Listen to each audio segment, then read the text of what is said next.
Bien. El tema del origen de los seres vivos es algo que el ser humano se ha planteado desde mucho tiempo atrás. ¿Ok? Eh, una de las cosas curiosas que presenta el ser humano y que nos diferencia bastante de otros animales es nuestro cerebro y sus diferentes capacidades. ¿Ya? Una de las cosas fascinantes que la neurobiología ha descubierto últimamente es que el cerebro humano es incapaz de dejar preguntas abiertas. ¿Ya? ¿A qué me refiero con esto? Significa de que si a nosotros se nos hace alguna pregunta, nuestro cerebro de manera automática va a tratar de dar una respuesta a esa pregunta. ¿Ok? Por ejemplo, si ustedes se levantan y se preguntan, ¿hoy día irá a llover? Automáticamente su cerebro les va a dar una respuesta. ¿Ok? En base a lo que observen, en base a los antecedentes previos que conocen, en base a la experiencia, su cerebro les va a contestar algo. ¿Ok? Eh, si ustedes se preguntan, no sé, ¿dónde estará mi pareja? También su cerebro les va a dar una respuesta en base a su experiencia, a su conocimiento, etcétera, etcétera. Y así, cualquier pregunta que se hagan, cualquier pregunta que se hagan, automáticamente el cerebro trata de responderla. Es una cuestión evolutiva de cómo se ha desarrollado el cerebro y cómo eso ha ayudado al desarrollo de la especie, pero es algo natural, que tendemos a contestarnos las cosas. Y el origen del hombre ha sido también un tema que el hombre ha tratado de resolverse y ha tratado de contestarse de múltiples maneras. Y eso ha dado origen a una enorme cantidad de mitos, de leyendas, de formas en las cuales el hombre conceptualizaba y visualizaba su mundo en base a lo que tenía, que conocía y en base a las experiencias culturales de los grupos humanos. Por ejemplo, esta imagen que está acá es una imagen de un pintor de la Edad Media, ¿ya? Que se llama, o se llamaba, Giacomo Comín, pero más lo conocían como Tintoretto, ¿ya? Y, y en esta imagen está representado uno de los mitos griegos, uno de los mitos griegos, en donde la mujer que está allí es la diosa Hera, ¿ya? La diosa Hera, esposa de Zeus, y el bebé que está ahí es Hércules. ¿No? O sea, imagino conocen algo de la mitología. Bueno, Hércules era un bebé que desde pequeño ya mostraba una enorme fuerza. Eh, a pesar de que Hércules no era hijo de Hera, Zeus obligó a Hera que lo amamante, y cuando retiraron, bueno, ahí está el otro dios, Hermes, que retiró a Hércules del pecho de Hera. Como era tan fuerte Hércules, del pecho de Hera salió un chorro de leche disparado hacia el cielo. Y eso generó lo que nosotros conocemos ahora como la Vía Láctea. Nuestra galaxia se llama Vía Láctea porque los griegos creían o consideraban de que era en respuesta a este mito, a un chorro de leche que fue producido por una diosa. ¿Ya? Si alguien ha tenido la oportunidad de ver la Vía Láctea, no sé, en la playa, en la cordillera, un lugar con menos contaminación lumínica, realmente se ve como un río blanco, iluminado, hermoso. ¿Ya? Eh, y fue una forma en la cual los antiguos conceptualizaron o entendieron y dieron respuesta a algo que veían y que no conocían exactamente cómo funcionaba. En todas las, en todas las culturas se ha encontrado este tipo de formas de respuesta a los orígenes. ¿Ya? Por ejemplo, para los japoneses, había un ser primordial que se llamaba Panku, y cuando este ser murió, de su organismo surgió el mundo. De sus huesos surgieron los minerales, las montañas, de sus barbas surgieron los bosques, ¿ya? De su sangre surgieron los ríos, etcétera. De las pulgas de su cabeza surgieron los humanos, ¿ya? Y así, tenemos mitos de la serpiente cósmica en África, de la serpiente arcoíris en Australia, los mitos nórdicos, ya los mitos Vedas, etc. Una enorme cantidad de formas en las cuales el hombre trataba de entender cómo el mundo había surgido, cómo la humanidad había surgido. ¿Ya? En, en Latinoamérica podemos encontrar diversos mitos, por ejemplo, los mitos incas, que hablaban de un dios creador, Huiracocha, que después de la oscuridad hizo surgir una serie de gigantes, pero después algo parecido a lo que ocurrió también con lo que indica en la Biblia, por ejemplo, corrigió eso cambiándole la estatura, los petrificó porque no cumplieron sus preceptos y fueron engullidos por el mar o la tierra. Aquí imagino que algunos conocen los mitos de Kai Kai y Tren Tren, mitos mapuches, en donde hablan acerca de dos serpientes que también movilizaban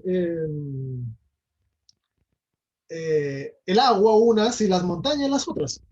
Y en realidad era una forma en la cual entendía el poblador de ese entonces que, o trataba de poder conceptualizar, de poder darle sentido a algunas cosas que no entendía bien, que eran los movimientos telúricos, los maremotos, que siempre han existido en esta zona del mundo.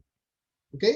Entonces, todas estas mitos que son fascinantes, que son geniales y que hay un montón de otras áreas que se dedican a estudiarlos, nos ayudan a poder entender cómo han sido y cómo conceptualizaban los humanos antiguos la formación y cómo trataban de darle respuesta a esta pregunta tan grande que es, ¿de dónde venimos? ¿Okay? Nosotros en la actualidad podemos darle una respuesta un poco más lógica, con un poco más de bases a esa respuesta de cómo surgió la vida, de cómo surgimos los humanos, y cómo hemos llegado a ser lo que somos. ¿Okay? Para entender cómo surgió la vida es primero preciso conceptualizarla, definirla de alguna forma. ¿Ya? Y definir la vida no es algo fácil. Definir la vida es difícil. Señalar la vida es fácil. Un niño de 3 años, 4 años, fácilmente te puede decir, mira, esto está vivo y esto otro no está vivo. Reconoce la vida. Pero definir la vida es complejo, porque la vida tiene muchas variantes. Hay seres que se mueven, hay seres que no se mueven. Hay seres que viven en ciertos lugares de temperatura, otros en otros lugares. Hay seres que pueden volar, que pueden nadar. Hay seres que utilizan oxígeno y hay seres para los cuales el oxígeno es tóxico, etcétera. ¿Okay? Aún así, uno de los mejores conceptos que más se ha ajustado a lo que podríamos indicar que es la vida es el que está mostrado acá, ¿ya? Que nos dice que la vida es un sistema químico. Un sistema químico significa que está formado por diversos tipos de moléculas, ¿ya? Y que estas moléculas atraviesan procesos evolutivos. Significa que van transformándose, que van cambiando con el tiempo y además, para poder realizar ese tipo de cambio, necesitan tomar energía del medio ambiente y poder mantener ese estado de equilibrio que nosotros conocemos como metabolismo. ¿Okay? Eso sería más o menos en términos generales lo que es la vida. ¿Dónde encontramos la vida? Hasta ahora solamente en la Tierra y ni siquiera en todas partes de la Tierra. ¿Ya? Hasta ahora encontramos vida en la corteza terrestre. Si nosotros subimos unos cuantos kilómetros hacia arriba, ¿ya? Ya no encontramos vida. Si bajamos, ¿qué? Ni siquiera un kilómetro que bajemos, también va a ser difícil encontrar vida. ¿Ya? Entonces, apenas esa imagen que se ve allí es la imagen de la Tierra, ¿ok? En apenas el pequeño espacio que tenemos de corteza y atmósfera en la cual encontramos seres vivos, por lo menos por ahora. ¿Cuándo se originó la vida? Eh, Cada vez que se hacen estudios se cambia la fecha, ¿ya? Se ha ido cada vez tirando más atrás la fecha de dónde se generó la vida, pero más o menos se piensa que entre hace 4.000 a unos 3.800 millones de años atrás se originó la vida. Y esto porque los fósiles más antiguos, los restos de estructuras orgánicas más antiguos que se han encontrado, tienen al menos 3.800 millones de años. ¿Ya? Como es poco probable de que los primeros seres vivos se hayan fosilizado, tal vez probablemente a algunos millones de años antes ya empezaron a generarse estructuras biológicas. Para poder entender cómo se generó la vida en la Tierra, es necesario entender cómo se originó el mundo. ¿Qué de especial tiene la Tierra que no tienen otros mundos para que se haya generado la vida aquí? ¿Okay? Y hablar de la Tierra implica que tenemos que hablar de toda su familia. ¿Okay? El sistema solar es un conjunto de pequeños planetas. En esta imagen se los ve en una escala mucho más cercana a la real, ¿ya? De comparación de volúmenes en cuanto al Sol y los planetas. Y podemos ver que la Tierra es un pequeño punto azul, como lo mencionaba Carl Sagan, perdido en la inmensidad del espacio. ¿Ya? Más de 1 millón de tierras podrían caber en el Sol fácilmente. Y si ya vamos a hablar del sistema solar, pues tenemos que hablar en general del universo. Y el universo en sí es una estructura que está organizada como conjuntos de sistemas metidos en más sistemas. ¿Ya? Por poner un ejemplo, si ustedes tuviesen que darle su dirección a algún extraterrestre, tendrían que decirle, yo vivo en Talca, donde viven acá cerca, y Talca es una ciudad en Chile, que es un país, y Chile es un país que está en un continente que se llama América, y América está en la Tierra, y la Tierra está en el sistema solar, y el sistema solar es parte de lo que se conoce como el vecindario local de estrellas, que son varios miles de millones de estrellas que están cerca del Sol, una distancia de no muchos años luz, ¿ya? Que está en el brazo de Orión de la Vía Láctea, que es un brazo pequeño dentro de la Vía Láctea, y la Vía Láctea forma parte de lo que se conoce como el grupo galáctico local, que también son varios millones de galaxias, ¿ya? Y eso se conoce como el superclúster de Virgo, que está ligeramente al sur del universo conocido. Eso sería como la dirección que uno tiene completa de posicionamiento en el universo. ¿Ya? ¿Cuándo empezó todo esto? Si la vida en la Tierra surgió hace unos 4.000 años más o menos, 4.000 millones de años más o menos, el universo se calcula que empezó hace unos 13.800 millones de años atrás. ¿Okay? En ese entonces es donde empezó a correr el tiempo, porque junto con el Big Bang se originó el espacio y también el tiempo. Hay muchas teorías, ¿ya?, acerca de cómo se originó el universo. Dentro de todas esas teorías, una de las que más peso tiene, por cierto, aquí aclaro algo, cuando uno habla de teoría en términos científicos, teoría se refiere a un conjunto de evidencias, ¿ya?, a un conjunto de pruebas, que pueden no ser completas, que pueden faltar cosas, pero son un conjunto de evidencias. ¿Ya? Teoría no significa una idea nada más. Una idea es una hipótesis en ciencia. En términos comunes, en lenguaje común, vulgar, teoría puede significar una idea, ¿ya? Pero en ciencia, teoría significa un conjunto de datos, de conocimientos que son bastante bien establecidos. Y la teoría del Big Bang es un conjunto de evidencias que apuntan a que en el principio el universo estaba contenido en un evento que se conoce como singularidad, un pequeño espacio, y que por una alteración de fuerzas empezó a separarse, como una explosión, que se conoce como el Big Bang. ¿Ok? Esto no solamente es algo que se le ocurrió a alguien y que parezca, tiene evidencias. Hay evidencia de que el universo, las galaxias se van separando, todo se separa, el universo se sigue expandiendo, ¿ya?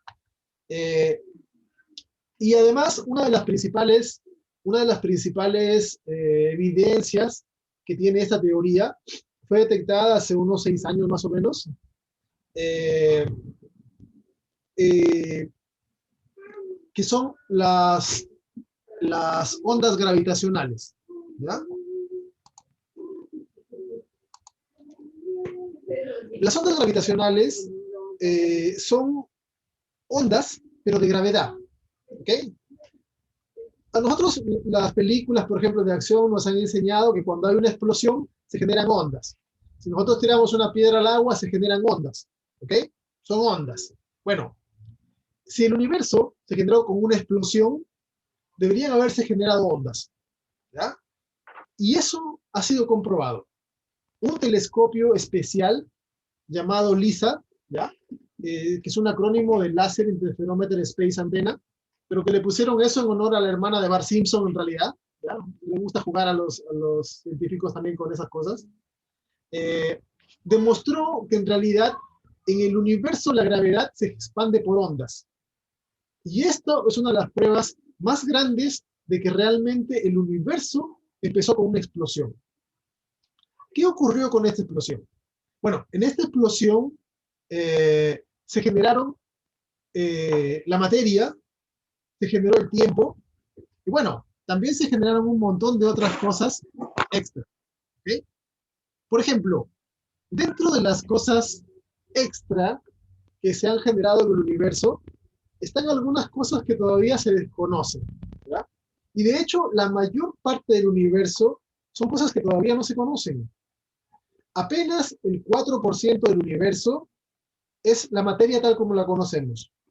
Solo el 4% del universo es átomos. ¿Ok? Y el 99% de esos átomos son hidrógeno y helio, los dos más pequeños. ¿Ya? Y apenas del universo, el 0,04% son el resto de átomos que conocemos. ¿Ya? Estamos en la minoría del universo. ¿Qué es lo que más hay en el universo? Hay una forma de energía que es la que justamente se considera que es la que va haciendo que el universo se expanda y que se conoce como energía oscura. Pero energía oscura es un nombre, es simplemente un nombre, porque es algo que todavía no se conoce adecuadamente.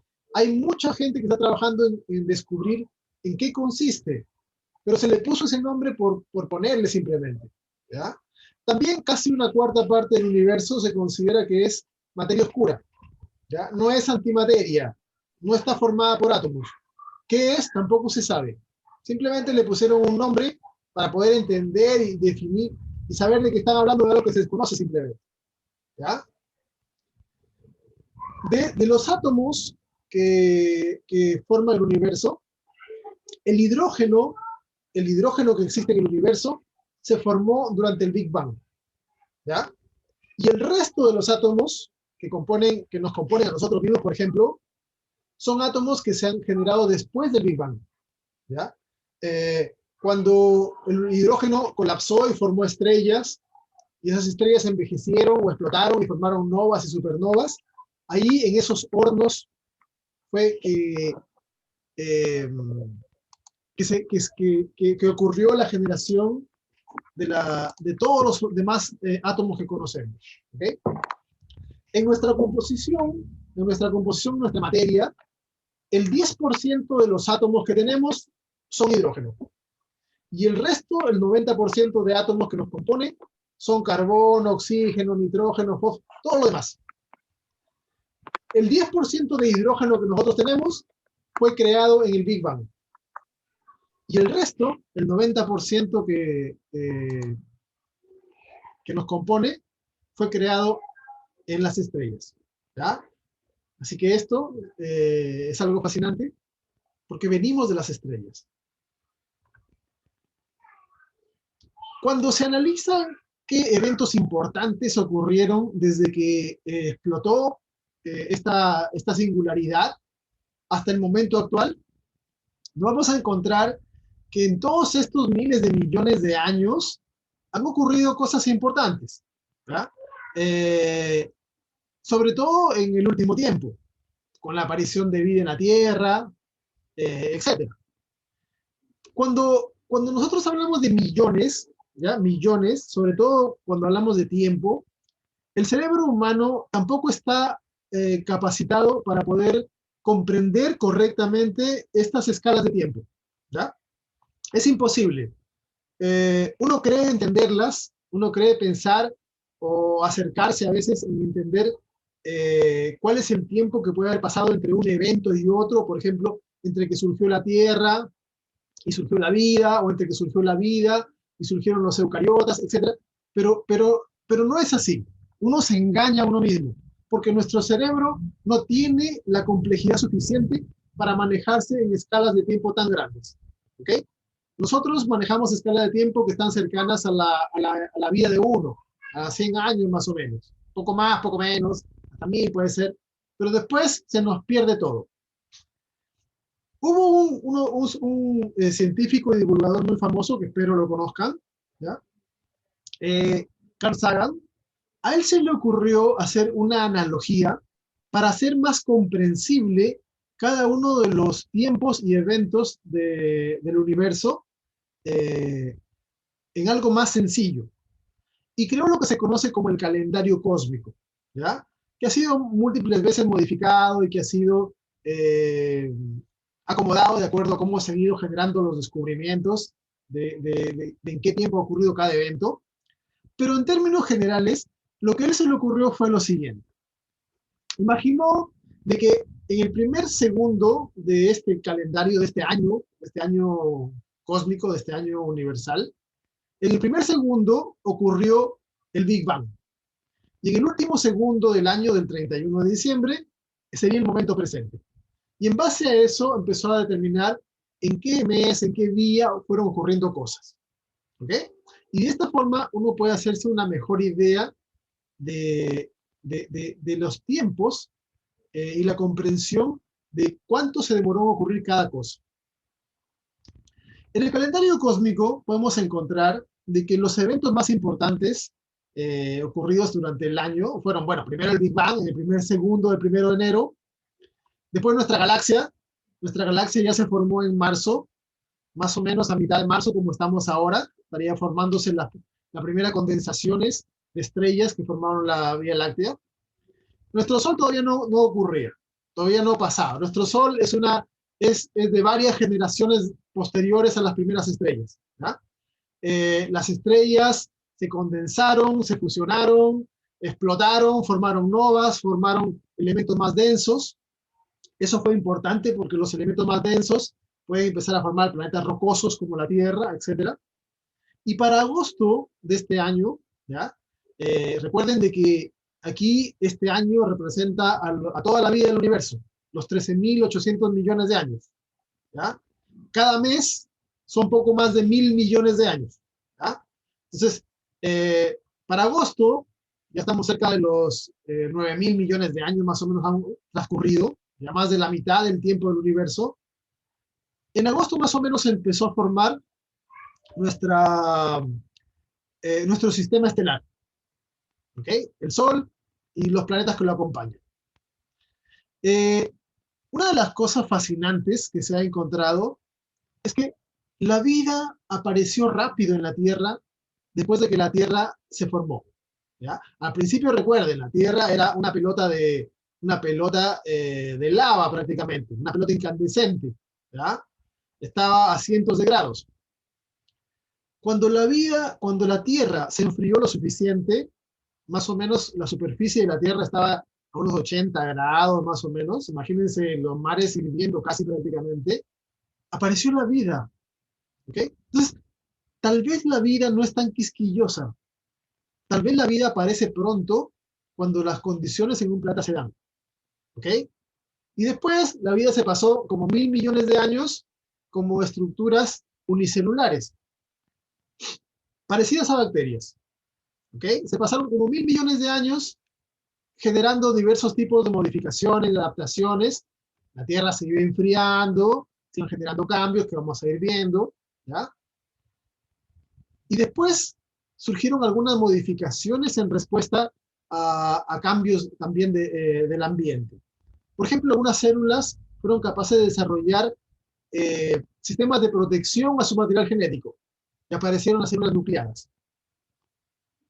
Después de 1.000 millones de años más, algunas células aprendieron a colaborar juntas, y ya no se mantenían como unicelulares, sino que se juntaban unas con otras y formaban organismos en donde unas células hacían un rol, una función, otras otro. Los organismos multicelulares. ¿Cómo se sabe esto? ¿Cuáles son las evidencias de esto? Bueno, los diversos telescopios, el alejamiento de las estrellas, el movimiento y los modelos físicos nos han dado las pruebas de cuándo, cómo se originan las estrellas, las galaxias, etc.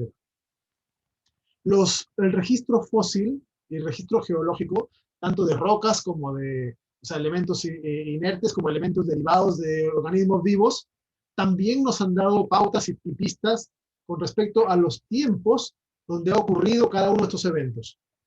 ¿Ok? En diciembre, el último mes del año, ocurren cosas más interesantes que vamos a destacar un poquito más. ¿Ok? Por ejemplo, si bien la fotosíntesis ya había aparecido como 1.000 millones de años antes, aparentemente a principios de este mes, ¿ya? Se puso más de moda la generación de, o mayor cantidad de organismos que hacen fotosíntesis, de modo que la Tierra cambió bruscamente, drásticamente. La cantidad de oxígeno en la Tierra aumentó mucho, y eso cambió la estructura de la Tierra, que antes tenía una atmósfera mucho más reductora, ahora tiene una atmósfera mucho más oxidante. ¿Ok? Eh, para mitad de diciembre surgió una explosión de vida, ¿ya? Que se conoce como el Cámbrico. Han habido varias extinciones intermedio, aparecieron los vertebrados, aparecieron las plantas en la Tierra, ¿ya? Aparecieron para el día 21 los insectos, y los insectos han dominado la Tierra. Los insectos son lo que más abunda. Hay como 100 veces más insectos que cualquier otra cosa de ser vivo en la Tierra, ¿ya? Para el día 25 de diciembre, la Navidad, surgieron los dinosaurios. Y los dinosaurios reinaron sobre los ecosistemas terrestres 5 años, hasta el día 29. ¿Ya? Recuerden, un día son casi 40 millones de años. ¿Ok? Son casi 40 millones de años. Eso es harto. ¿Ok? Los mamíferos aparecimos poco después que los dinosaurios, un día después, unos cuantos millones de años después. Pero eso fue suficiente para que los mamíferos nos pasásemos todo ese tiempo como seres pequeños, poco importantes en la ecología. ¿Okay? El mamífero más grande durante la época de los dinosaurios, durante todo ese tiempo, no era más grande que un gato. Eran nocturnos y con suerte no nos extinguimos. Hasta que el día 29, al final del día 29, un meteorito cayó en la península de Yucatán, y eso generó una de las extinciones masivas, la última extinción masiva grande que se conoce. ¿Ok? Y eso potenció de que la mayor parte de los dinosaurios se extinguieran. Bueno, todavía existen dinosaurios ahora, o por lo menos sus descendientes. Son las aves. ¿Ya? Las aves son un grupo de dinosaurios que aprendió a volar. Son lo único que nos queda de los dinosaurios. Llegamos al último día, al 31 de diciembre. Todavía no tenemos ni siquiera rastro de mamíferos parecidos a nosotros. ¿Qué cosas nos han dado evidencia de estos fenómenos?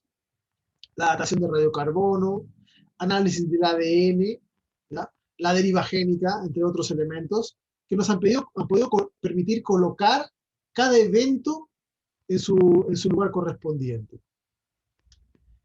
El último día del año, nos encontramos de que, como a las 10 de la mañana de este último día, el 31 de diciembre, ¿ya? Recuerden que aquí estamos hablando de que una hora en este último día equivale a 1,5 millones de años, un minuto 26.000 años, un segundo casi 500 años. ¿Ok? Entonces, como a las 10 de la mañana aparecen los primeros simios, ¿ok? Los primeros simios con características algo similares ya hacia lo que son humanos. A las 2 de la tarde, el, el, el, el ancestro homínido, es decir, la especie de humano más antigua que se conoce, apareció como a las 2:30 de la tarde, ¿ya? Los, los humanos que tenían ya características de domesticación del fuego y algunas otras peculiaridades aparecieron como a las 10 de la noche. Sin embargo, los humanos modernos, los Homo sapiens, la subvariante sapiens, que es la que somos todos nosotros ahora, en la actualidad, apareció apenas hace 6 minutos. Ese es el tiempo que llevamos en el planeta. ¿Okay? Somos una especie muy joven. ¿Okay? Y en 6 minutos hemos hecho muchas cosas fascinantes. ¿Okay? Tecnología, ciencia, hemos desarrollado elementos fascinantes. También hemos cometido muchas desgracias con la Tierra, hay que ser honesto. ¿Ya? Somos una especie bastante extraña, por así decirlo. Si analizamos qué es lo que pasó en el último minuto, hace 45 segundos casi desaparecemos. ¿Ok? Fue la última glaciación. Allí los seres humanos casi desaparecen. Todo lo que sabemos, todo lo que ustedes les han enseñado por historia, pasó en los últimos 15 segundos. ¿Ok? Porque hace 15 segundos que el hombre aprendió a escribir. ¿Ok? Recién los últimos segundos han sido registrados, más o menos. Recién hace un segundo que Colón llegó a América. ¿Ok? ¿Qué nos esperará el día de mañana? No tenemos claro. ¿Ok? No tenemos claro. Pero somos una especie que ha estado un pequeño tiempo, ¿okay? Un pequeño tiempo en el planeta. Y en este pequeño tiempo hemos podido comprender lo que ninguna otra especie ha hecho. Comprender justamente lo que les estoy diciendo, que llevamos un pequeño tiempo en el planeta. Comprender que somos parte de un proceso y de un conjunto de eventos que implican a todos los seres vivos. Comprender la edad del universo, conocer el universo. ¿Ok? Bien. Hemos visto los tiempos, hace cuánto se generó la vida, hace cuánto se generó el universo, pero todavía no hablamos de cómo se generó la vida. Y la verdad es que no hay una respuesta taxativa al respecto. ¿Ya?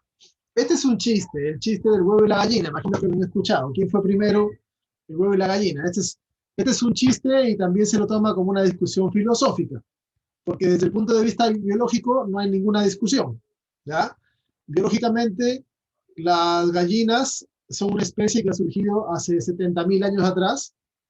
En cambio, los huevos han existido hace 600 millones de años. Así que, desde ese punto de vista, biológicamente no tiene sentido esa discusión. ¿Ya? Pero siempre se usa como eh, como una alegoría a cuando no existe un, un consenso. ¿Ok? Vamos a revisar las teorías biológicas del origen de la vida. ¿Ya? Ya les explicaba al inicio de que en todas las religiones y en todas las culturas hay mitos de la creación, pero no vamos a hablar de ello. Vamos a hablar de las teorías biológicas. ¿Ya? El hombre ha tratado de dar respuestas lo más correctas posibles a la pregunta del origen de la vida. Y el problema es que cada generación está supeditada a su conocimiento, a su educación y al imperativo cultural eh, en el cual cada persona se ha criado. ¿Ya? Entonces, en base a eso, durante mucho tiempo se han generado montones de teorías con algún trasfondo más o menos científico, pero se han ido descartando. ¿Ya? Una de las teorías clásicas que se suele mencionar es, por ejemplo, la teoría de la generación espontánea, que nos parece ridícula ahora, ¿ya? Esta teoría decía de que los seres vivos surgían de la nada, pero en realidad sí tenía evidencias, ¿ok? Porque, ¿cuáles eran las evidencias? Estamos hablando de una teoría de hace 1000 años atrás, ¿ya? Eh, la Edad Media, todo eso. Son épocas en donde las cosas se pensaban, se hacían y los instrumentos con los cuales se contaban eran absolutamente diferentes, ¿ya? Pero ¿cuáles eran sus evidencias? Por ejemplo, la evidencia era la siguiente. En un cuarto cerrado dejaban algo de comida y en unos días aparecían ratones. El cuarto estaba cerrado.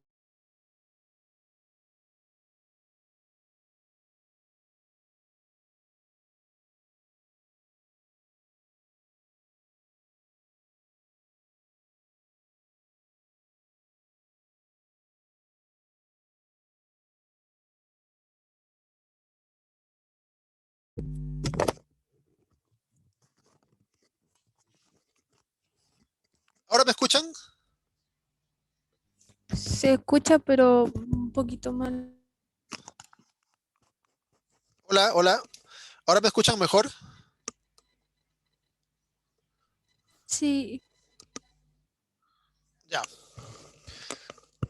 Se desconectó el micrófono y ya lo volví a conectar. No sé qué pasó. Ya. Sigo entonces. ¿Qué otra evidencia tenían? Por ejemplo, en dejaban un pedazo de carne y en ese pedazo de carne aparecían gusanos, ¿ya?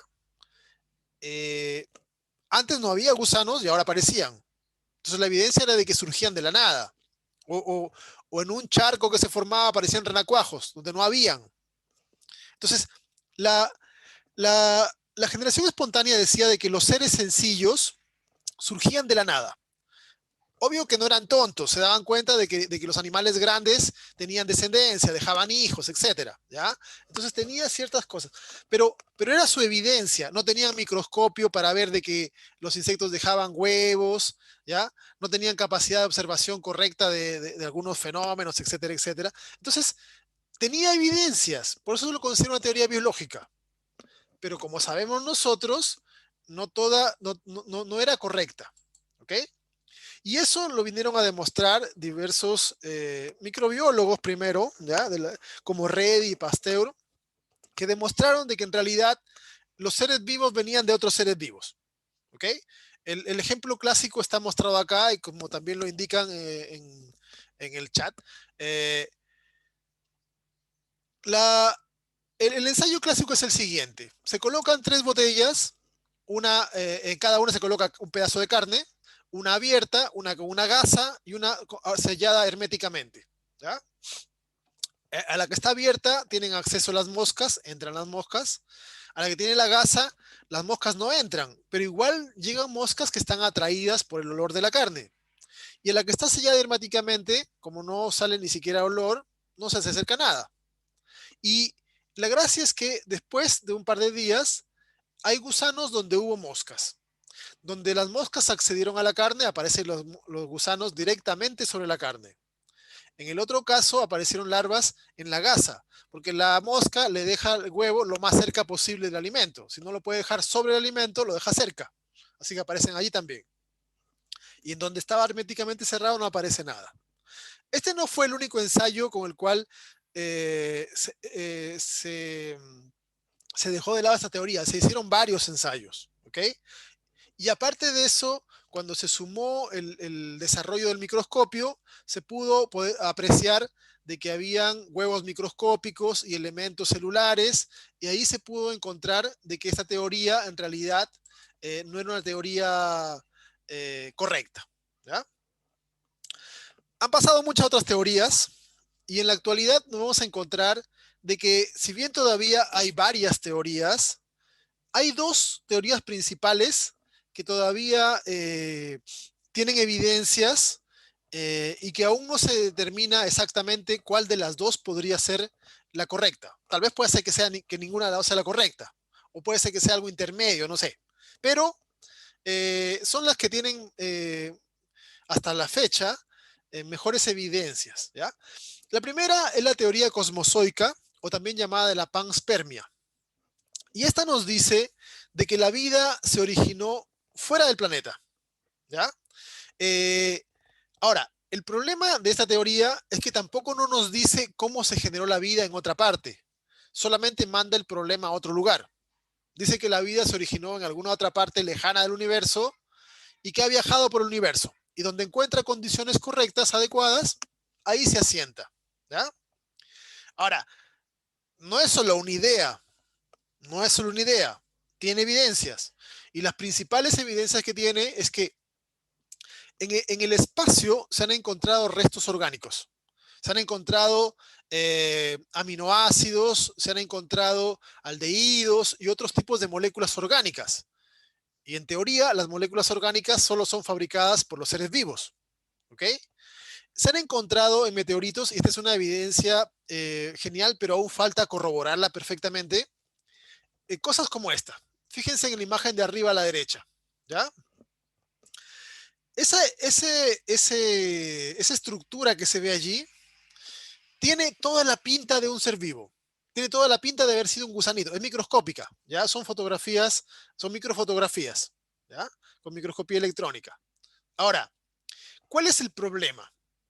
El problema es que cuando un ser vivo se fosiliza, si bien hay diferentes tipos de fósiles, normalmente todos los componentes orgánicos van siendo reemplazados por sales minerales, ¿ya? Es decir, a final de cuentas, no quedan restos orgánicos, ¿ya? Se degradan y su lugar lo ocupan sales que toman la forma del ser vivo. Entonces hay un problema acá. Esto que se muestra acá podría haber sido un ser vivo o podría simplemente ser un pedazo de roca que por casualidad, cuando se formó la roca, tomó esa forma, ¿ya? A la fecha no se ha podido determinar si eso que está allí en realidad era un ser vivo o simplemente se parece a un ser vivo, porque no quedan restos orgánicos. Y en la actualidad hay un montón de satélites que están explorando cometas y asteroides fuera de órbita en el espacio para determinar si encuentran algo. Y si encuentran algo, tendría mucho más peso esta teoría de que la vida va siendo sembrada desde otro lugar, ¿ya? Podría ser conscientemente, podría ser inconscientemente, da lo mismo. No sé. También hay hipótesis que dicen que si hubo viajeros que llegaron, los contaminantes microscópicos que dejaron podrían haber servido como fuente primordial para que se genere la vida. Hay un montón de cosas que se pueden generar acá, ¿ya? Pero si bien tiene esas evidencias, faltan muchos otros puntos más que por resolver. La otra teoría dice que o propone que la vida surgió en la Tierra, de materia inanimada. Algo parecido a la teoría que habíamos visto hace un rato, pero con ciertas peculiaridades. Y esas peculiaridades son de que ocurrió una vez, ¿ok? Bajo ciertas condiciones específicas que sufrió la Tierra durante cierto tiempo. Esta teoría fue propuesta de manera simultánea o casi simultánea por un par de investigadores, Oparin, un ruso, y Haldane, un británico, y consideraron de que la Tierra primitiva era un caldero de química.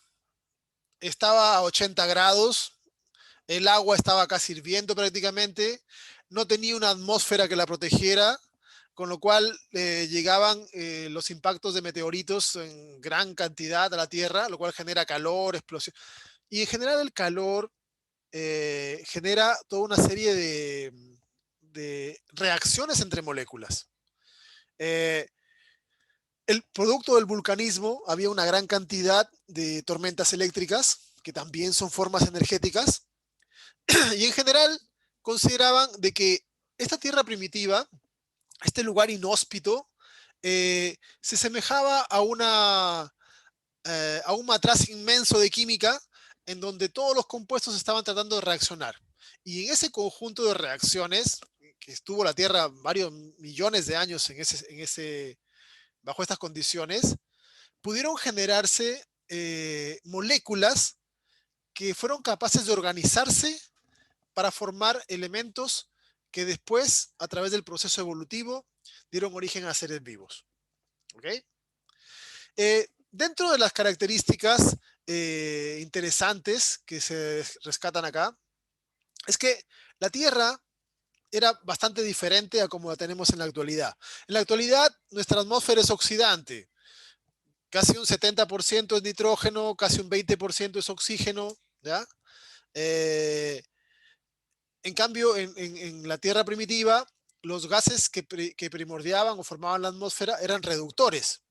Amonio, metano, dióxido de carbono, ¿ya? Y una gran cantidad de energía.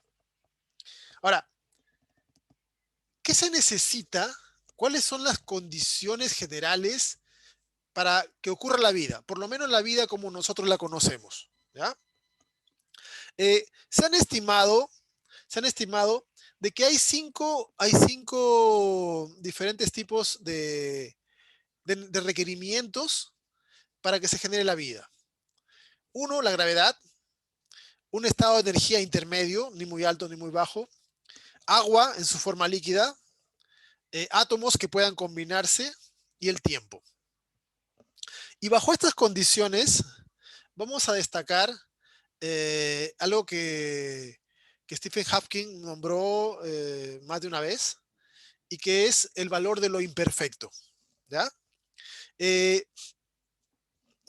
Consideren esto.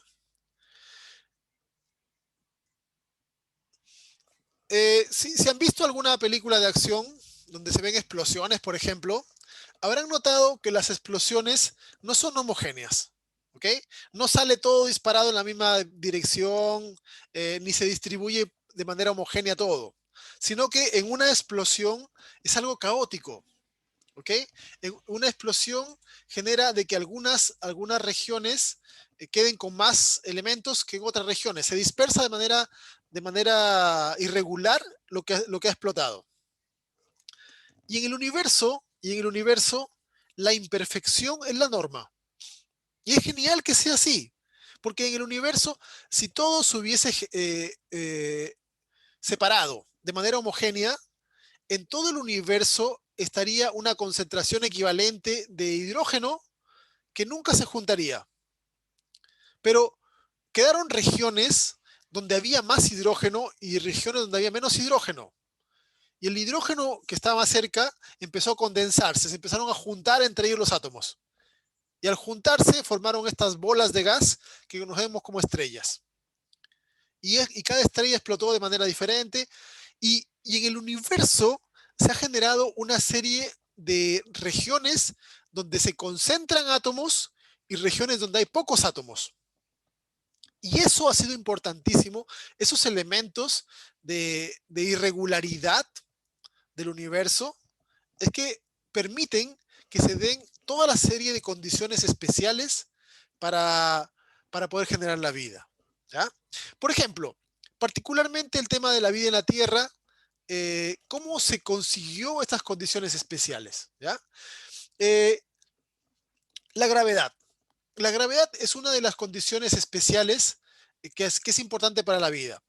Y la gravedad depende del tamaño del planeta esencialmente. ¿Ok?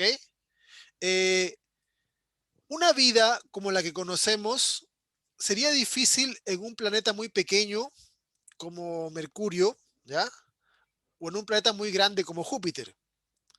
Porque en un planeta que tiene un tamaño muy grande, la gravedad también es mucho mayor. Y la gravedad aplasta más las cosas hacia el centro del planeta. Con lo cual haría que la posibilidad de que existan seres que puedan moverse bajo esas condiciones aplastantes de gravedad sería poco probable. Ahora, si tenemos un planeta que fuese un quinto de la Tierra, por ejemplo, la gravedad sería muy pequeña. Tampoco podría producirse, por ejemplo, un ave, porque un ave, si batiese las alas demasiado fuerte, escaparía de la gravedad del planeta. ¿Ok? Entonces, nuestra Tierra es un planeta que tiene una gravedad intermedia. Y es genial que tenga esa gravedad, porque eso permite de que los seres ni se aplasten tanto contra la corteza y que tampoco salgan despedidos hacia el espacio. El hecho de que nuestra Tierra tenga también un satélite grande, ¿ya? La Luna es casi un tercio de la Tierra, y es, comparativamente hablando, el satélite más grande del sistema solar, comparado con su planeta. ¿Ya? Hay satélites más grandes que la Luna, pero comparado en tamaño satélite-planeta, es el satélite más grande. Y la Luna, como deben saber, afecta a las mareas. Y eso ha sido tremendamente importante para también generar variabilidad en el flujo de elementos que se mueven en el agua y que han permitido las mareas y han permitido generar una zona habitable. La energía. ¿Qué pasaría si estamos en un planeta que está muy cerca de su estrella? Si estamos muy cerca de la estrella, el calor va a evitar, por ejemplo, de que los átomos permanezcan unidos por mucho tiempo. Porque recuerden que el calor rompe enlaces, ¿ya? Por lo tanto, si estamos en una posición muy cercana a la estrella, pues será demasiado caluroso para que los enlaces de átomos que forman un ser vivo sean estables. Ahora, si estamos muy lejos de una estrella, el planeta va a ser muy frío. Ahora, también tiene que ver con el tamaño de la estrella. Si la estrella es muy grande, ¿ya? Si la estrella es muy grande, va a generar demasiado calor también. O si es un sistema doble. Más o menos se calcula de que el 60% de las estrellas del universo son sistemas dobles. ¿Ya? Es decir, son dos estrellas que rotan una al lado de la otra. Pero al hacer eso, tendríamos, como se ve en la imagen de abajo a la derecha, sistemas donde el planeta tendría una órbita demasiado elíptica. Demasiado elíptica. ¿Ok? Entonces, tendría puntos en donde se alejaría demasiado de las estrellas y ahí se generarían congelaciones y puntos donde se acercaría demasiado. Y podrían generarse zonas de demasiado calor en el planeta. Nuestro sistema, nuestra Tierra, gira sobre un sistema solar que es estrella única, ¿ya? Y se mantiene en un rango en donde la cantidad de energía que recibe no es tan alta como para que, no se, para que afecte los enlaces de átomos, ni tampoco tan baja como para que esté congelada el sistema. ¿Ya? Entonces, estamos ubicados en un lugar eh, bastante particular en ese sentido. ¿Por qué es importante la energía? La energía es importante porque los seres vivos somos sistemas abiertos. Y eso significa de que necesitamos incorporar energía del medio para poder generar nuestros procesos. ¿Ya?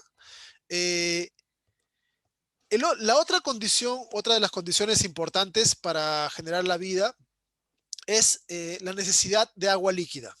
¿Ya? Y, y el agua, si bien es un elemento útil, como hielo no es bueno para los seres vivos, tampoco como gas, solo en su forma líquida.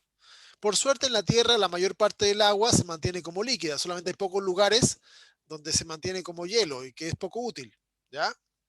Eh, y eso también tiene que ver con el tamaño de la estrella, tiene que ver con la distancia del planeta a la estrella, tiene que ver con la órbita del planeta sobre la estrella y además el hecho de que el planeta presente un núcleo interno de calor. Todas esas condiciones las cumple la Tierra, ¿ya? Que permiten de que la mayor parte del agua en la, en la Tierra se encuentre en su forma líquida. Por cierto, Profesor, dime, disculpe que le interrumpa, pero es que se escucha muy bajito usted ahora, como si se hubiera alejado del micrófono.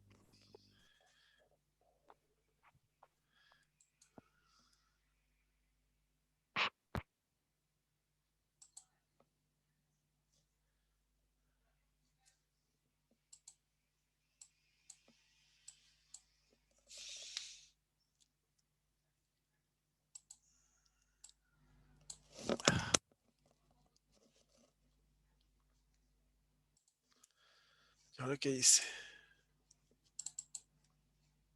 ¿Ahora se escuchan mejor?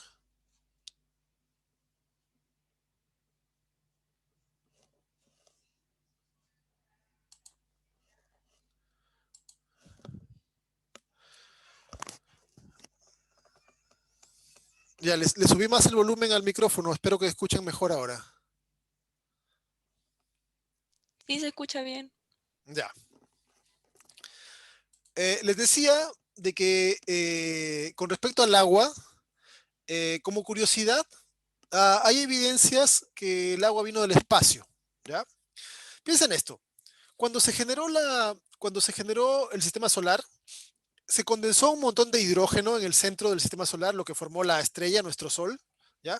Y, y al generarse esa estrella, la estrella genera lo que se conoce como viento solar, que son una serie de radiaciones que van a empujar hacia los extremos, lejos, los elementos más livianos. Y el agua es liviana. Entonces, los elementos que eran más pesados quedaron hacia el interior. Por eso es que los planetas que están más cerca del Sol son planetas rocosos. Mercurio, Venus, la Tierra, Marte, son planetas rocosos, porque son más pesados. El viento solar no los pudo empujar. Y los planetas que están más hacia afuera, Júpiter, Saturno, son planetas gaseosos, porque fueron el resultado del gas que fue empujado hacia más afuera. ¿Ya? Entonces, al principio el agua tenía poca, o sea, la Tierra tenía poca agua. Pero hacia afuera del sistema solar, por fuera de Neptuno y Plutón, hay algo que se conoce como el cinturón de Cuvier, que son millones de cometas que están en una órbita así alejada, ¿ya? Que es agua que fue empujada desde el centro hacia afuera y que al llegar afuera, cuando había menos temperatura, se congeló y formaron estos cometas, que son pedazos gigantes de hielo, ¿ya? Más afuera todavía está lo que se conoce como la nube de Oort, ¿ya? Que son también montones de cometas eh, que están más afuera del sistema solar. Aquí pueden ver este pequeño punto cuadrado celeste representa la órbita de Neptuno, ¿ya? Entonces, para que se hagan la idea de que el sistema solar es mucho, mucho más grande que simplemente hasta la órbita de Neptuno, que sería el último planeta. Ahora, por causa de que se chocan, etcétera, etcétera, muchas veces los cometas se mueven hacia el interior y se internan en órbitas hacia el centro del sistema, ¿ya? Y ahí es cuando nos llegan a veces cometas, satélites, etcétera, y que impactan sobre los planetas. Y la Tierra ha sido impactada por millones de años, por miles de millones de cometas, ¿ok? Cada cometa era un pedazo gigante de hielo que iba dejándole agua a la Tierra. Si les parece que es mucha agua la que hay en la Tierra para que haya ocurrido así, piensen esto. El diámetro, o sea, el radio de la Tierra son 6.000 kilómetros. Desde la superficie hasta el centro de la Tierra son 6.000 kilómetros. La zona más profunda del mar son 11 kilómetros, las fosas marianas. De hecho, los océanos tienen como profundidad media 3,5 kilómetros aproximadamente. Esa es la profundidad que tiene el mar. ¿Ok? Entonces, si quieren imaginarse la Tierra, a pesar de que la Tierra se ve llena de agua, en realidad somos como una pelota de básquet mojada. La cantidad de agua que hay en la Tierra no es tan alta, ¿ya? No es tan alta. Entonces ahí se puede entender de que tantas cometas que llegaron a la Tierra fueron dejándole agua y así se fueron llenando estos espacios con todo el agua que tenemos ahora en la Tierra. Otra de las cosas importantes que se necesitan para poder generar vida es que existan átomos estables y que se combinen. ¿Ok?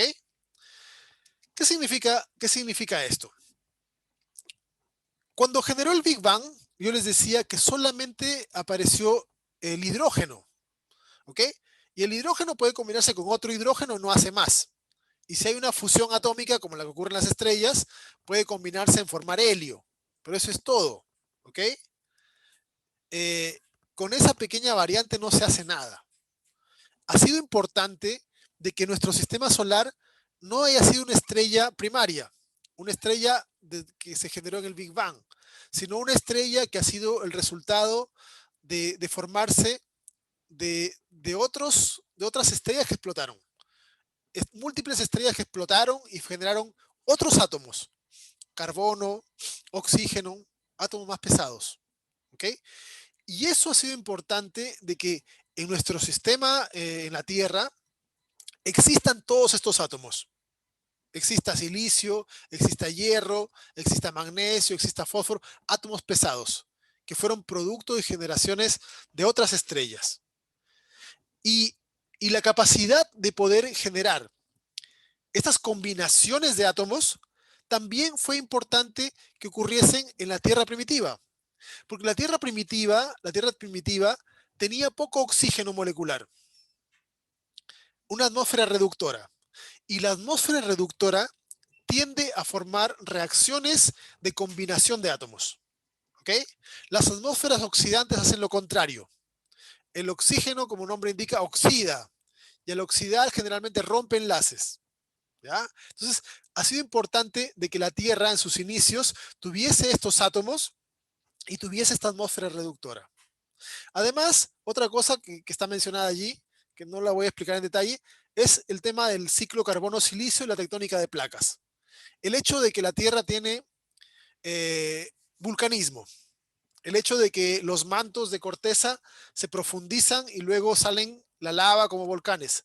Hay un reciclaje permanente de carbono. Si la Tierra no hubiese tenido volcanes, no tuviese volcanes, existiría muy poco carbono en la superficie de la Tierra. ¿Ok? Muy poco carbono. Y no alcanzaría para generar tantos seres vivos. Pero por suerte, los volcanes que están erupcionando están liberando hacia la atmósfera permanentemente carbono en forma de CO2 o monóxido, y ese carbono después termina en los seres vivos. Entonces, como pueden ver, son un montón de diferentes necesidades que se han ido dando y que ocurren y que las cumple la Tierra. ¿Por qué las moléculas son importantes para un ser vivo? Porque un ser vivo necesita 4 tipos de moléculas. Uno, moléculas autorreplicantes. Una de las capacidades y las propiedades de la vida es copiarse. Y primero tiene que copiarse a nivel molecular para después copiarse como individuo completo. Esa molécula autorreplicante es el ADN. También un ser vivo necesita moléculas catalíticas, moléculas que cumplan roles, que hagan trabajos. Las proteínas hacen eso en los seres vivos. Los seres vivos requieren moléculas energéticas, como ATP, azúcar, etc.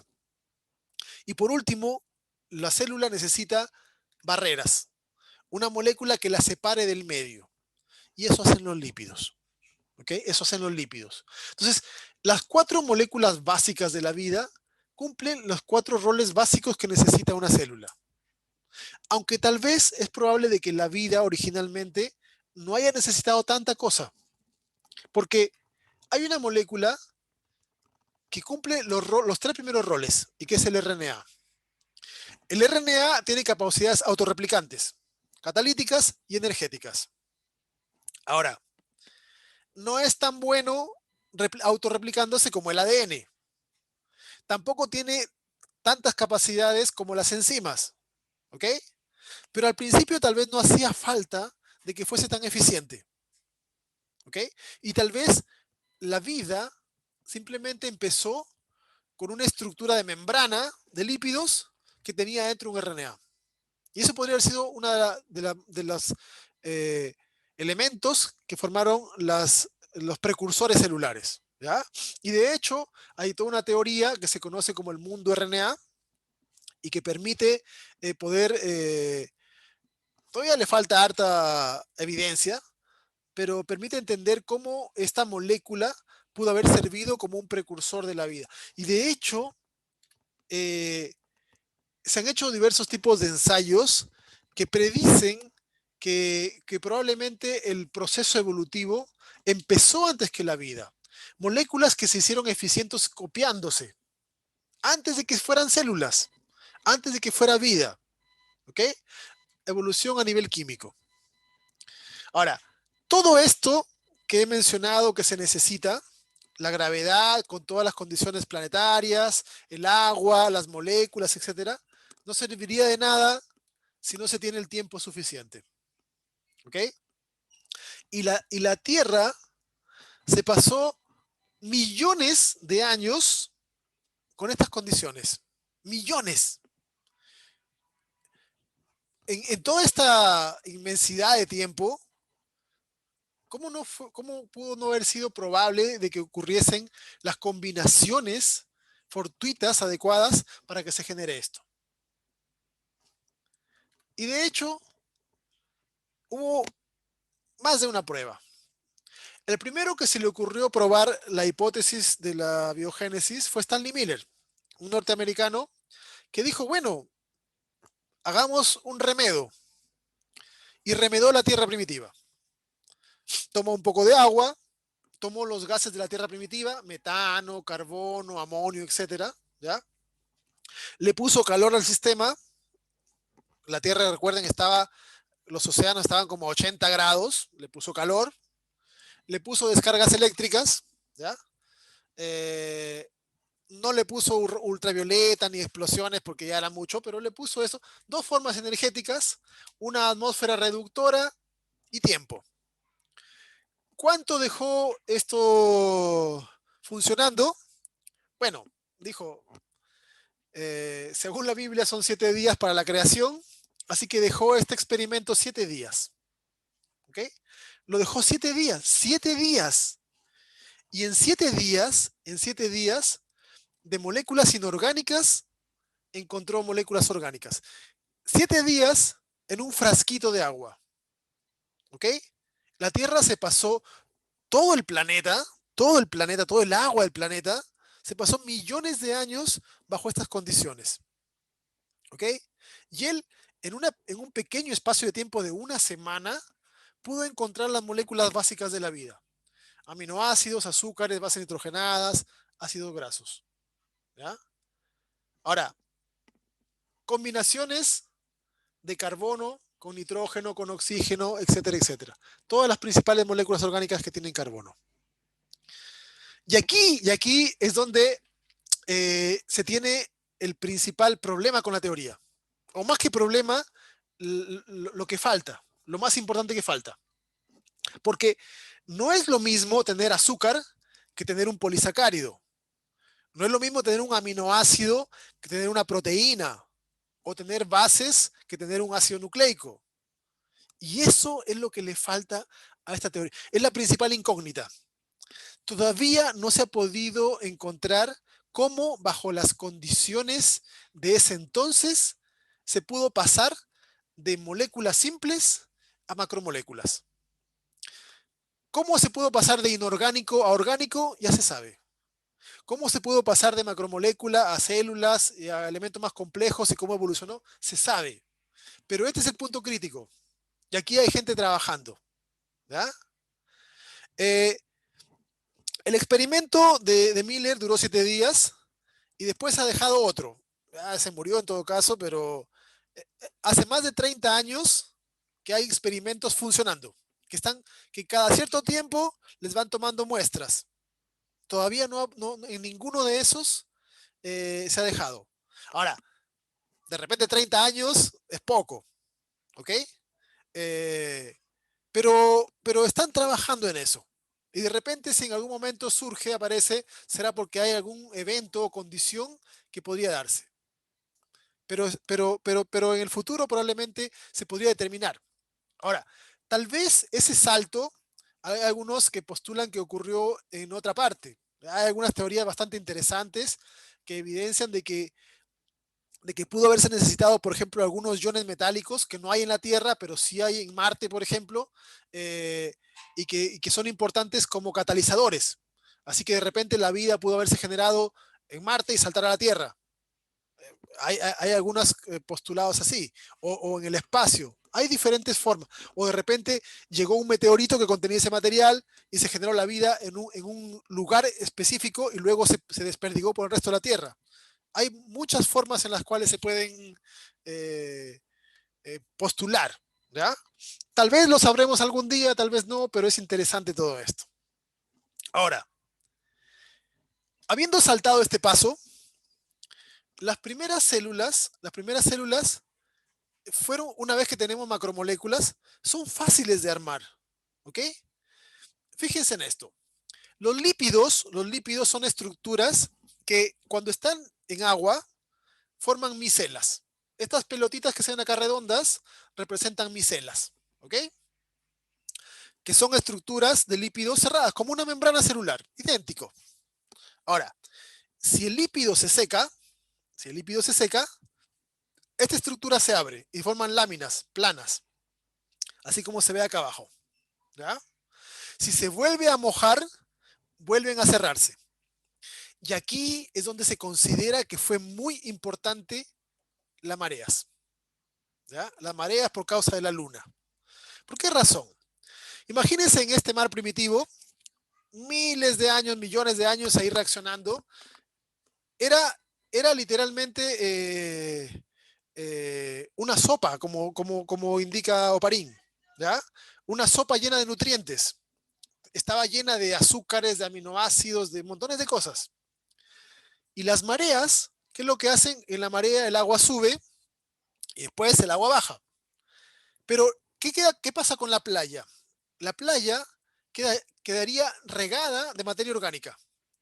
Y cuando se seca, los lípidos se abren. Y cuando se vuelve a mojar, se cierra.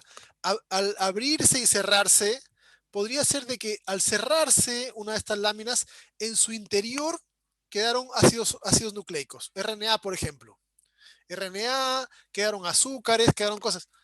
Si el RNA que quedó adentro tenía capacidad de usar los azúcares para copiarse, ya empezó la vida. ¿Ok? Entonces, la organización tal vez no fue tan complicada. Y de hecho, bajo las condiciones en las que estaban, las primeras células que surgieron estaban literalmente en el paraíso. Literalmente. Porque todo lo que necesitaban estaba afuera. Una vez que se creó la primera célula, esa célula tenía alrededor, si quería azúcares, tenía azúcares afuera. Si quería aminoácidos, si quería más lípidos, si quería nucleótidos, ATP, lo que sea que quisiera estaba afuera. Vivía literalmente en el paraíso. ¿Ok? Y se pasaron así. ¿Qué es lo que hicieron estas moléculas? Pues aprender a usar todo lo orgánico que tenían. Y así surgió el primer paso evolutivo del metabolismo, la glicólisis. La glicólisis es una ruta metabólica que usa azúcares y que la hacen todos los seres vivos. Y la hacen todos por igual porque es una de las rutas primordiales, básicas. ¿Ok? Dentro de las moléculas es más fácil fabricar azúcares que fabricar ATP, por ejemplo. ¿Ok? Entonces, encontrarse ATP en el medio es más difícil. Entonces, las células encontraron de que habiendo mucho azúcar en el exterior y poco ATP, podían tomar azúcar y fabricar ATP. Y así se generó la primera ruta metabólica. Ahora, nada es para siempre, porque si bien había una enorme cantidad de nutrientes en el océano, conforme las células se los iban gastando, cada vez quedaban menos. Por lo tanto, tuvo que surgir un segundo proceso de evolución metabólica. Algunas células ya no tomaban azúcar del medio, sino que fabricaban su propio azúcar. Y para eso usaban CO2, utilizaron la energía más abundante que había, que es la luz solar, y surgió la fotosíntesis. ¿Ya? Consecuencia de esta evolución metabólica, la atmósfera de la Tierra cambió, porque el oxígeno es un desecho de la fotosíntesis. Y la atmósfera, que era reductora, ahora pasó a ser oxidante. Ahora, el oxígeno lo consideraremos como un elemento vital para nosotros, ¿ya? Importante, pero el oxígeno es tóxico. El oxígeno, como su nombre indica, oxida moléculas. El oxígeno genera daño en las células, ¿ya? Por lo tanto, tuvieron que aparecer células resistentes al oxígeno, ¿ya? Algunas células se escondieron, quedaron viviendo en lugares anóxicos, Hasta ahora existen células a las cuales el oxígeno las daña, ¿ya? Organismos que viven bajo tierra, en lugares donde no hay oxígeno, que son pocos en la Tierra en general. Otras se adaptaron, desarrollaron no solamente la capacidad de resistir al oxígeno, sino también la capacidad de usar el oxígeno en su beneficio. Y evolucionó el metabolismo de la respiración celular. Y así las células, conforme había un cambio, las células se adaptaban. Eso es evolución. Al principio tenían todo. Estaban llenas de alimento, llenas de energía. Cuando se acabó la energía, evolucionó la glicólisis. Cuando se acabó el azúcar, evolucionó la fotosíntesis. Cuando apareció el oxígeno, evolucionaron a resistir el oxígeno y aprovechar el oxígeno para generar más energía. Eso es evolución. También evolucionó la estructura y tamaño de las células. Al principio todas eran unicelulares y pequeñas. Aprendieron a generar compartimentos. Aprendieron a generar espacios dentro de la célula con diferentes funciones. Un espacio para fabricar lípidos, otro para degradar lípidos, un espacio para fabricar proteínas, un espacio para almacenar el material genético, organismos para movilizarse, etcétera, etcétera. Algunas células se combinaron entre sí. Una célula pequeña se quedó viviendo en una célula grande, como son las mitocondrias, por ejemplo, o como son los plastidios de las plantas. Eso también es evolución, ¿ya? Y es una evolución que todavía sigue ocurriendo. Ese animal que está allí es el único grupo de animales que hacen fotosíntesis, ¿ya? Son babosas de mar. No todas las babosas de mar hacen esto, pero hay algunas especies que sí lo hacen.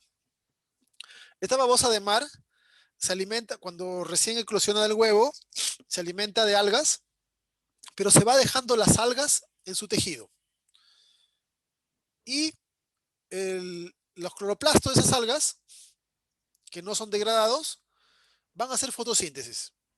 Con el tiempo el animal se aplana como una forma de hoja, así puede captar mejor la luz solar, y es como si fuese una planta móvil. De hecho, llega a producir tanta energía que cuando es adulto ya su sistema digestivo desaparece, degenera, porque todo lo que necesita lo va incorporando a través del proceso fotosintético, ¿ya?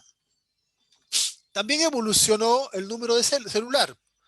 Como les decía, al principio todas las células eran unicelulares. Aprendieron primero a formar colonias. En una colonia, las que están más hacia afuera pueden tener una función de barrera, de resistencia. Las que están adentro pueden tener otras funciones. Y así empezaron a vivir en grupos en donde cada agrupación tenía diferencias y generaba algo diferente que el resto para el conjunto. Algunas se dedicaron a alimentación, otras a movilización de sustancias, otras a defensa, y así se generaron los diferentes tejidos, los organismos multicelulares, ¿ya? En los humanos tenemos más de 200 tipos de tejidos diferentes, ninguno de los cuales puede vivir por su cuenta. Ahora, todas las células dependen unas de otras. También evolucionó la forma general y el comportamiento. Todos los seres vivos han desarrollado capacidades e interacciones con otros seres vivos, han desarrollado formas de movilizarse, de desplazarse, de ocupar el nicho diferentes. Y eso tiene que ver con la evolución, con la adaptación a los cambios. El mismo proceso de organización es un proceso evolutivo. No solamente la organización interna de un individuo, sino también la organización de las poblaciones y comunidades que han llegado a formar todo este ecosistema que tiene siempre permanentes cambios y que siempre está tratando de generar nuevos equilibrios, ¿ya? De esta forma nosotros podemos concluir que los seres vivos son el resultado del proceso evolutivo. Son el resultado de la permanente adaptación a los cambios generales que van a presentar estos seres. ¿Ok?